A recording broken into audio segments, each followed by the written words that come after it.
Hello and welcome to my channel. Today I want to show you this drawing of Roberto Clemente, a baseball player. It's a detailed portrait, but before I move on to the drawing process, I just want to give you a few general tips on how to draw larger portraits like this one. So I said that this is a larger portrait in my opinion because I normally draw smaller size portraits, usually 9 times 12 inches in size, so this is quite a bit larger than what I normally do. But I just wanted to share a few tips to tell you a few things that I find kind of useful when drawing these larger portraits. So the first thing that I want to share with you is the first tip is to zoom out, because when we look at reference photos nowadays, normally we use electronic devices such as iPads and laptops and whatnot. So zooming in is very useful if you want to see the details and the textures and things like that, but zooming out can help you understand the facial structure and the topography of the face better, and can help you notice these larger relationships between larger areas of lighter and darker value, which will help you achieve lightness.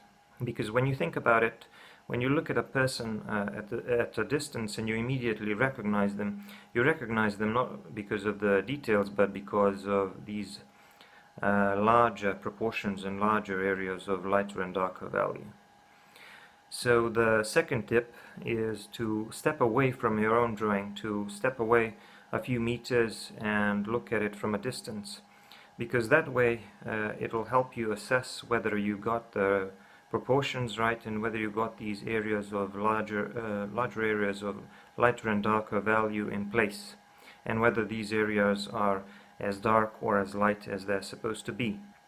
What often happens is that you feel like the drawing is going really well and you focused a lot on the details, but when you move away from the drawing and you look at it from a distance, it starts to become a little bit distorted, and it starts to feel like some of the facial features are a little bit off. That's usually because these larger areas haven't been shaded properly. So stepping back and looking at it from a distance can help you fix these things. My third tip is to look at your drawing in a mirror. Now, all faces are asymmetrical to a certain degree, but when we draw, we sometimes tend to overemphasize these distortions, and they become even more asymmetrical. So looking at it in a mirror can actually help you pick up on these distortions and fix them. My next tip is to be all over the place when you're drawing. Focusing on one segment and then the next segment will kind of make it difficult for you to see the big picture, because when you're all over the place, when you draw a little bit here and a little bit there, you shade a little bit over here and then a little bit over there, you do a little bit of detail here and then some larger shading over there, and that'll help you gauge how much value you need in certain areas of the face. Because when you focus on just one segment, that can be challenging, because when you're shading, everything is relative. An area looks as light or as dark as the area next to it.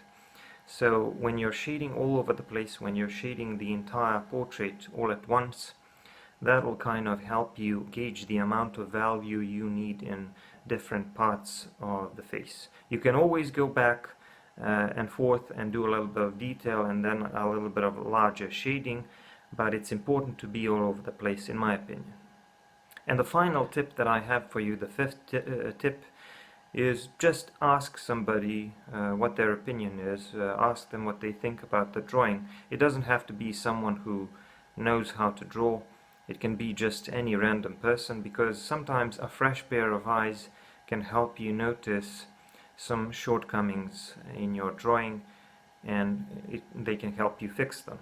So for example, you ask them, what do you think about my portrait? And they can immediately notice something random, like for example, the nose is too wide or the lips are too thin or something like that. So fresh pair of eyes will help. And also taking a break yourself and going back to drawing your portrait after a few hours can also be helpful. So those are some of my main tips when drawing larger portraits. Before I move on to the drawing process, I just want to show you a couple of other larger portraits that I did that I'm kind of satisfied with, and then we're gonna move on to this drawing of Roberto Clemente. So this is the first one. This is Uncle Harry. It was a commissioned portrait, and as you can see, it's a very large and detailed portrait with a lot of nice textures and details. I have to admit that the reference photo was of very high quality as well. The drawing was done with a combination of a graphite pencil and a black colored pencil, and it has a lot of depth to it, a nice range of value, and I especially like this shadow from the glasses on his cheekbone. So one of my favorite portraits. The second drawing I want to show you is a portrait of Russell Crowe, and it's kind of difficult to recognize him under all this beard and glasses. But the reason why people are usually impressed by this portrait is because of the range of value and because of the complexity of this beard. I also have a separate video on how to draw a beard like that. The next drawing is a drawing of this young man that was commissioned by his mother, and she wanted half of the drawing to be his face and the other half to be Darth Vader in his helmet.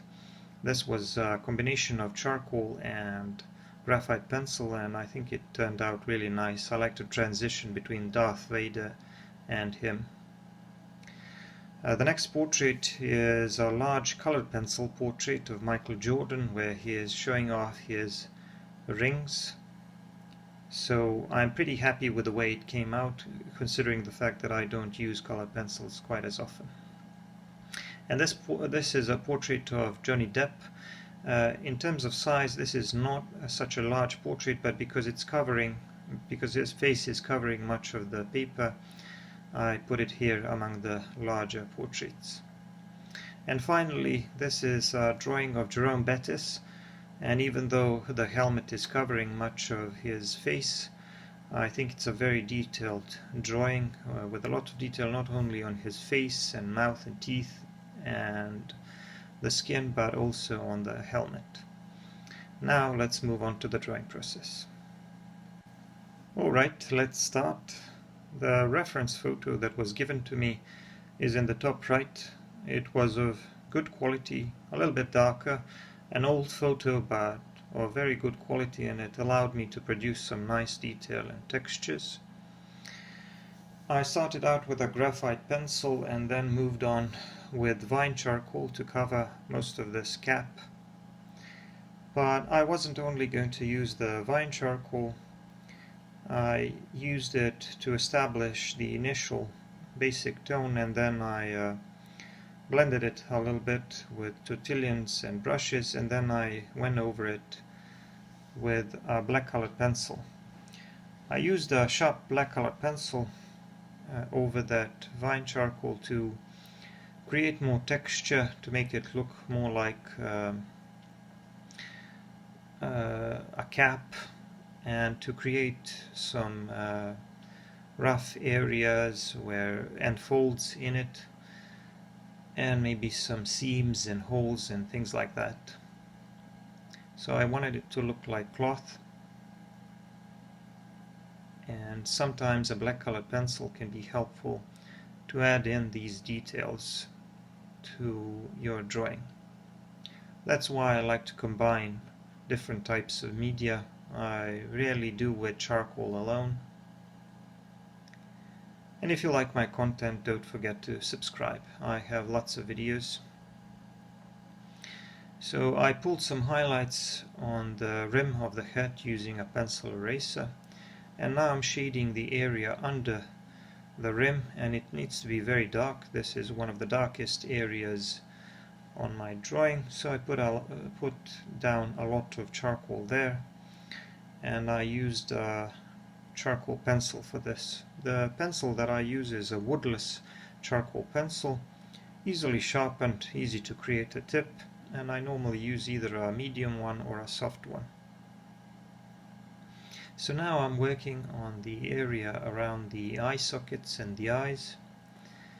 And at first, even though I'm putting in a little bit of detail, I don't really care too much about precision. I just want to put down some of these darker areas that will help me kind of work from there.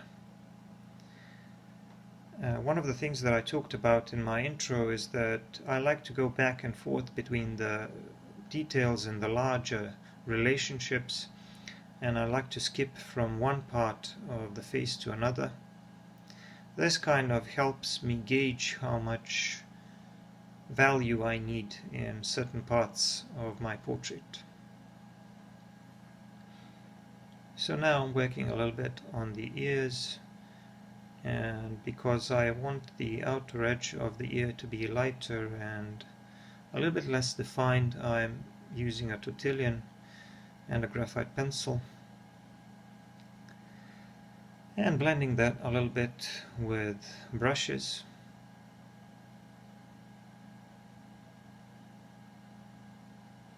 So a nice effect that you can achieve with these larger portraits is you can make certain parts of the face on the edge of the face or the head seem kind of out of focus. So you establish cleaner and sharper edges in the center of the portrait, and then as you move further towards the edges like the ears or the shoulders, you can make the edges just a little bit blurry to create that out of focus look. Or you can just retain a clean edge if you want to have a nice contrast between the side of the head and the background. Here the customer wanted a plain white background, but as you will see later, I decided to add in a little bit of charcoal around the shoulders and the neck to have enough contrast between his jersey and the background. So here, as you can see, I'm working on the other eye, and as for the darkest area under the rim, I had to soften that a little bit, both using my brushes and adding some vine charcoal on top of the compressed charcoal, because when you add vine charcoal on top of the compressed charcoal, it allows you to blend it and soften the transition a little bit, and maybe make it a little bit lighter, because vine charcoal is easier to move around. So I'm shading the area around the eyes, and I talked about this when I talked about larger shapes and larger relationships. It's not just enough to get the proportions right. To do that, you can either measure or use a grid method or trace. It doesn't really matter. It won't help you achieve likeness if you don't shade the face properly, because if you don't shade the face the way you're supposed to, you will fail to show the shape and the topography of the face. So it's very important to shade the area around the nose and the eye sockets if you want to capture the likeness. And like I said, it's important to step away from a portrait, especially if you're working on a larger portrait, to step away from it and to check whether you've shaded these larger areas properly. And now I'm working on the mouth. I'm doing most of this work with woodless charcoal pencil, but I'm adding some value on top with vine charcoal, and then just sort of blending that in with brushes. And as you can see, I'm using a couple of different brushes. There's a reason for that. The black and yellow brush that you see me using every now and then is a soft synthetic brush, which allows more for smoother blending. But I also have these blue kind of rough, hard bristle brushes, which I use when I want to blend something more thoroughly and push the charcoal into the paper a little bit more. One of them is a little bit longer, and the other one has been cut a little bit shorter, and that one is really stiff and hard, and it pushes the charcoal into the paper. So once you use it, you should be careful, because it's kind of hard to erase afterwards. So I use all kinds of blending tools. It's just a result of experience. I know that other people have probably different approaches and use different blending tools in different ways. This is just something that I found that works for me. For me, the end result is more important than the tools that I use to get there. I'm going to have to shade around the nose and make it a little bit wider, and additional shading around the cheekbones will also be needed because he has pretty high cheekbones, and he has a strong jaw, but his cheeks are kind of sunken, so I'm gonna have to shade inside those as well to render that. And even though he's clean shaven, I need to produce a little bit of texture above the upper lip and on the chin. And of course, at this stage, I'm not too concerned with the texture of the skin. I'm mostly concerned with shading the larger areas. Here you can see what I was talking about. I shaded the area above the shoulders a little bit because I want contrast between his white shirt and the background. So it's going to be very subtle, but most of the background is going to remain white. I want his head to seem like it's popping out of the paper, but I do need that contrast so that the shirt would show up as well. So I started talking about the texture of the skin. I can't really start working on the detail too much until I've shaded the face and established the larger relationships and shown the shape of the face. And how do I create the texture of the skin? Well, most of it will actually come as a result of shading and as a result of using cross-hatching and different kinds of strokes, because the paper and the pencils will naturally produce a certain amount of texture, and I will use that texture to my advantage because it will kind of look like skin. And if I feel later that I maybe need to add a few pores or scars or pimples or anything of a sort, I can just add a few of those, add a few suggestions here and there. I don't really need to work on every single line or every single dot. And I think you'll see that once I've finished, I'll be able to produce a fairly realistic appearance of a skin, even though I haven't really gone into every tiny detail. This whole portrait took about I can't tell you exactly, but it's definitely under 5 hours, so probably 4.5 hours or less. I need some additional value on the nose. There's a little bit of light coming from both sides there, so I'm gonna leave the top or the tip of the nose a little bit lighter, and I'm gonna remove a little bit of value and create a highlight there with a pencil eraser later, but I'm gonna worry about that a little bit later once I'm finished with most of the shading. Here you can see I'm using my black colored pencil to produce some of that texture. I'm adding some of these pores and things like that, creating some variation in the skin, trying to imitate the texture of the skin.